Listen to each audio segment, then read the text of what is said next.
Hey everyone, my name is Shanice and welcome back to my channel. Today I am finally getting to the video that I've been waiting to film all year, my October TBR. I'm a big planner, I plan the big books that I read in a year, the short story collections I read in a year, the Latin American books I read in a year, and also the creepy, spooky books that I want to read in October. Sometimes I overplan, but for this video's sake, I am going to give you the 8 books that I'm going to make a priority in the month of October.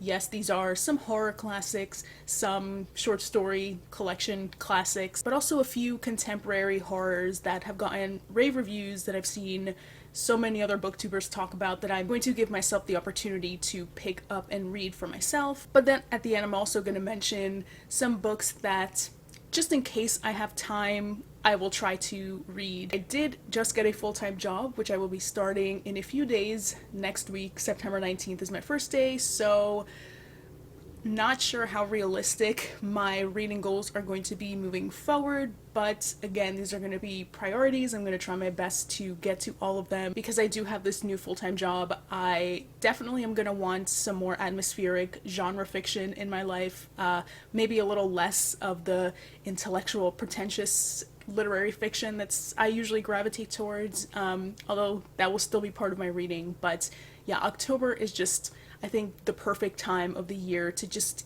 get some fun literature into my year. So yeah, without further ado, let me just start going over what I'm planning on reading in the spooky month of October. So the first book that I'm definitely going to finish by the end of October is kind of a cheat. It is one of the big books that I chose for 2022. But it's actually a short story collection and not really an official one either. I will be reading some of Shirley Jackson's short stories. This is a weird edition that I picked up at the Strand. There are 25 stories in here. I don't believe those are all of Shirley Jackson's stories, but they were published with The Lottery. So this is basically 3 books in one. It's The Lottery and Other Stories, The Haunting of Hill House, and We Have Always Lived in the Castle. I've already read the 2 novels, so what's left is for me to get through the 25 short stories. I've already read a few. One of my all-time favorite short stories is in here. It's called The Demon Lover. And so, though I didn't love the novels in this bind-up, I love Shirley Jackson's writing style, and I think her short stories are much better than her longer form fiction. So this is going to be perfect just to pick up a little of for 25 days in October, so like basically the whole month. And I think it's going to be like just the right amount that I need for a day's reading. Some of my favorite horror is psychological, and she's a master of that, of creating like a haunting, psychological, eerie, disquieting vibe to her prose, and to her stories. So yeah, this is going to be perfect, and again, just really nice to dip in and out of something and not have it feel so daunting. The short story collection I'm planning on reading in October is called The Bloody Chamber by Angela Carter, published in 1979. All I know is that it is supposed to be very beautiful. It is a collection of 10 short stories that are kind of retellings of folk tales, but with a more adult lens. I know they have feminist themes, they explore the gothic and aestheticism. From what I've heard, Angela Carter is a really beautiful wordsmith, so I hope that the language play isn't going to be too much of an obstacle for me because, like I said, I do want a bit of fun for the month of October. So I don't know, maybe this is going to be the most challenging of all the books that I read, but I am still looking forward to it, and just to finally be able to say that I read this because I hear so much good stuff about it. The largest book that I'm going to be attempting to read in October is, of course, Pet Sematary by Stephen King, published in 1983. I've mentioned this one in a few videos already. I'm a little scared just because my history with Stephen King has not been so great, but again, from what I've heard, this one is maybe his best work. I know it's his favorite work of his own, and so I'm just going to read the summary because even though it's really popular and there's been multiple movie adaptations, I really don't know what it's about, so this is the summary. When the Creeds move into a beautiful old house in rural Maine, it all seems too good to be true. physician father, beautiful wife, charming little daughter, adorable infant son, and now an idyllic home. As a family, they've got it all, right down to the friendly car. But the nearby woods hide a blood-chilling truth, more terrifying than death itself, and hideously more powerful. The Creeds are going to learn that sometimes dead is better. This one is, I think, just under 600 pages, but Stephen King has a very accessible writing style, and because it's like horror, I feel like I'm gonna be moving through this pretty quickly, and I am going to listen to it with the audiobook. I feel like audiobooks are gonna be my new best friends nowadays, now with this job. They just help the reading go by faster. And this is kind of the make it or break it with Stephen King. You know, if I don't like this one, I don't think I'm going to continue reading his works, but we'll see, you know, if anything comes by that sounds like incredible that he's published, because he published something like just this past month. He publishes something every year at this rate, but yeah, we'll see how it goes. This is going to determine the future with me and Stephen King. The next book is one that I have been putting off for much too long. I've owned it for 3 years now, and it's another weird edition of the book. I don't think I've seen anybody else with this edition, but that is Invisible Man by Ralph Ellison. This was published in 1952, so it says here that Invisible Man tells of a nameless protagonist's epic journey from the painful paradoxes of a white-run southern black college to Harlem, from a brush with token membership in the Communist Party to a toxic Long Island paint plant, and finally to the anonymity of the basement of an abandoned building, where he goes mad. Even before his descent into madness, he feels as invisible to those whom he encounters on the streets as he later is in his self-imposed exile. That sounds like a major spoiler summary, but yeah, I like the idea of this being maybe not traditional horror, but more social horror. It's more realistic, and that's what gives it its horror element. And ever since one of my classmates in high school did his independent reading project on this book, I've been meaning to read it, and well, 12 years later, here I am, finally gonna pick it up. Another book off my physical TBR that I'm glad to finally get to is Lovecraft Country by Matt Ruff, and this was published in 2016. I've already seen the HBO TV show, and I quite liked it, which is why I bought the book, and never read it afterwards. And this is about an army veteran named Atticus whose father mysteriously goes missing. And so Atticus, along with his uncle George and his friend Letitia, they go off on a journey to find him. And they journey across the United States to New England just to try to find him. And there they uncover some really devastating, creepy horror truths related to this cult led by this guy named Braithwaite. The back says that it's a blend of magic, power, hope, and freedom that stretches across time, touching diverse members of two black families. It is a devastating, kaleidoscopic portrait of racism, the terrifying specter that still haunts us today. And so again, like one of these social horrors, but it has a lot of sci-fi elements too, and judging by the title, you can already imagine it does draw on H.P. Lovecraft, who, while yes, is a pioneering writer in body horror and just horror in general, he's definitely someone that if you take a survey course in horror, you will have to read him.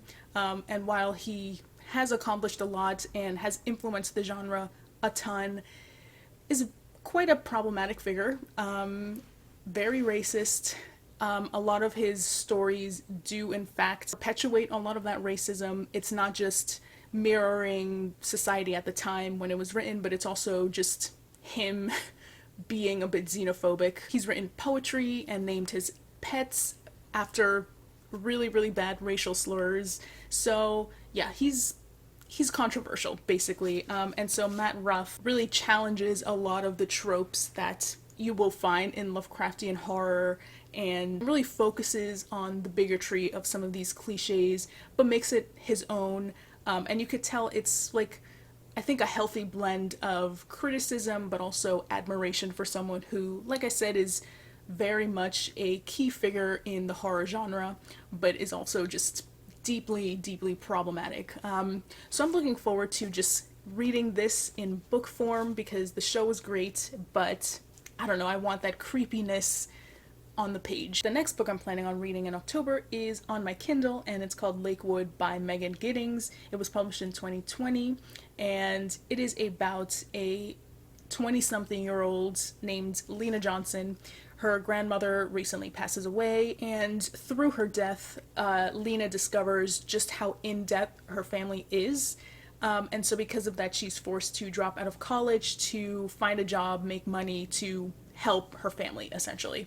And so she finds this one really mysterious job that seems to be too good to be true. She will have a free place to live, no medical expenses, like everything paid for. She just has to participate in a secret program. And this secret program is set in Lakewood, Michigan. So clearly this is going to be some like creepy, cultish, weird government program that's happening that's like taking advantage of people. And so yeah, it's like social horror with a bit of medical experimental horror as well. And so the book just follows Lena uncovering what exactly is happening in this program, her shattering the facade that they've described and painted for her. She knows something's up, and yeah, the book just explores the creepiness of what's really going on. And I haven't heard too many people talk about this, but because I rarely read like medical type horror, I think this is going to be really fun for me. And I've heard it's thrilling, I've heard it's really fast paced, and just an amazing debut.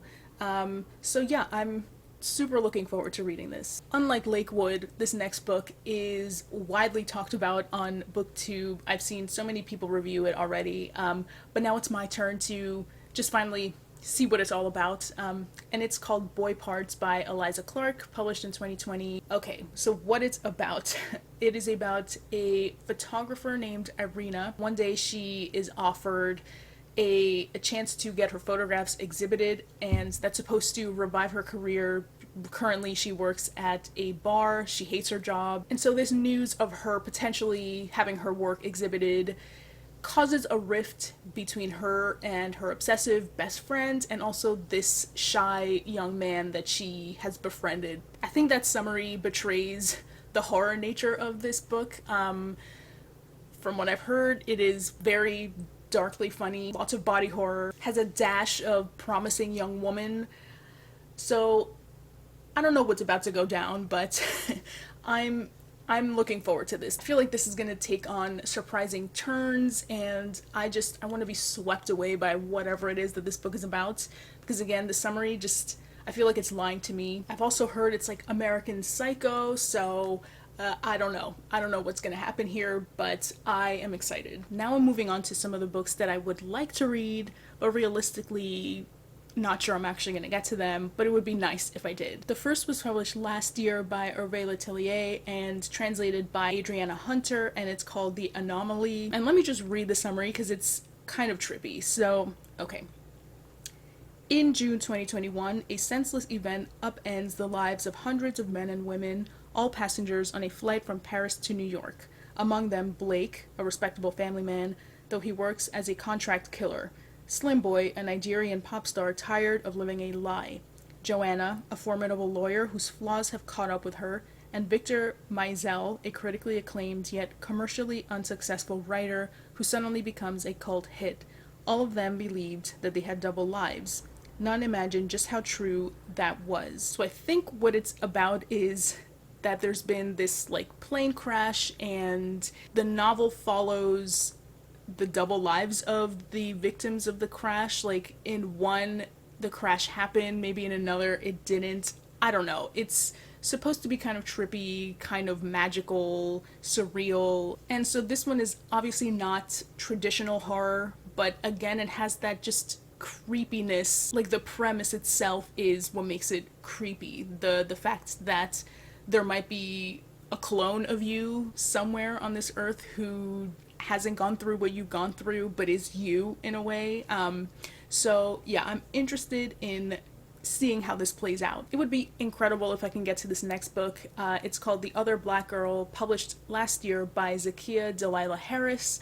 I've been putting this one off because for a little over a year I was trying to get a job in publishing, but they all rejected me. So this one was, I was waiting for like the moment that I actually got a job in the industry to start reading this and, feel familiar with what was going on. But alas, that is never going to be. My life has taken a different path.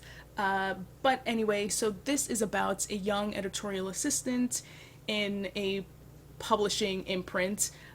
She's the only black person who works there. That is until somebody else gets hired, another black girl, and the main character, whose name is Nella, she starts getting mysterious notes telling her to run, to leave the job, and so she suspects it is this other black assistant, this other black employee that's like warning her about something, but she doesn't really know. And so the book is like her figuring out who's sending her these notes and the horrors of being a person of color in the publishing industry, all of that. I've heard it's like Get Out meets The Stepford Wives.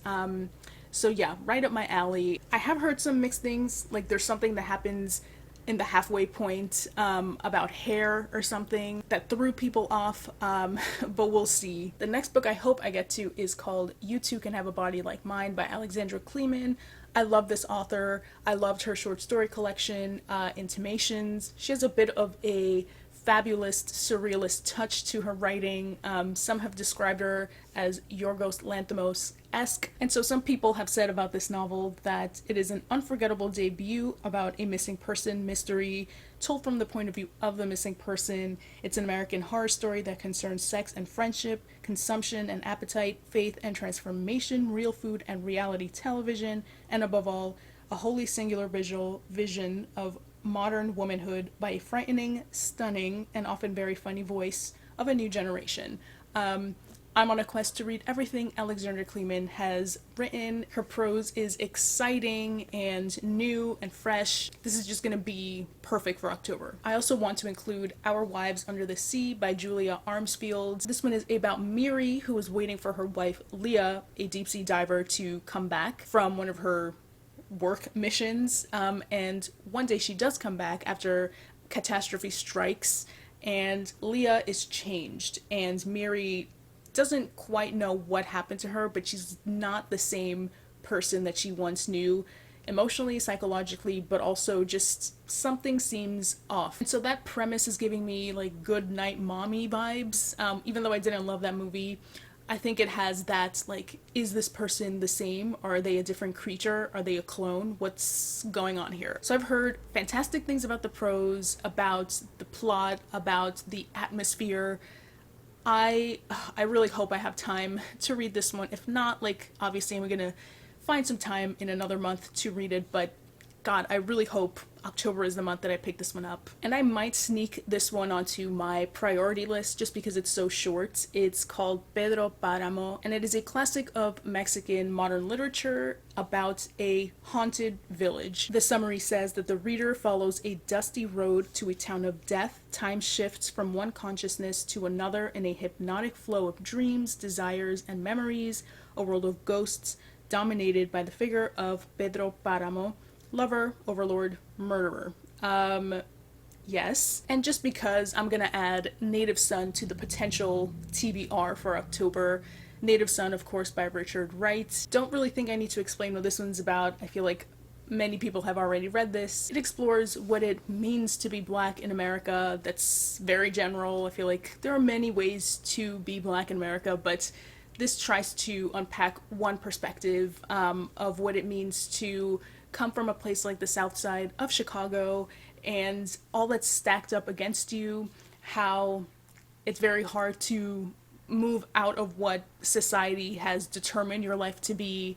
The main character is Bigger Thomas. He gets a job in a wealthy white mansion and things go wrong, basically. I have seen a very bad HBO movie adaptation. I hated the adaptation, but from what I've heard, this is supposed to be like actually really thrilling and fast paced for the length and for like the classic and deep nature of the subject matter. So yeah, I am pretty sure I'm not gonna get to this, but here's to wishful thinking. And it would be nice, having read Invisible Man, to also read Native Son and maybe compare and contrast, because I think both books are kind of tackling similar, not the same issues. And that is it. I don't expect to read most of the books that I mentioned in this video, but just planning for it, the month of October, what I'm going to read, excites me. It's something that I planned since the beginning of the year. You know, I'm already thinking of what I can potentially read next October, and I'm just really looking forward to a nice, fun, atmospheric month for me. Wish me luck in this new job. I'm really excited for it.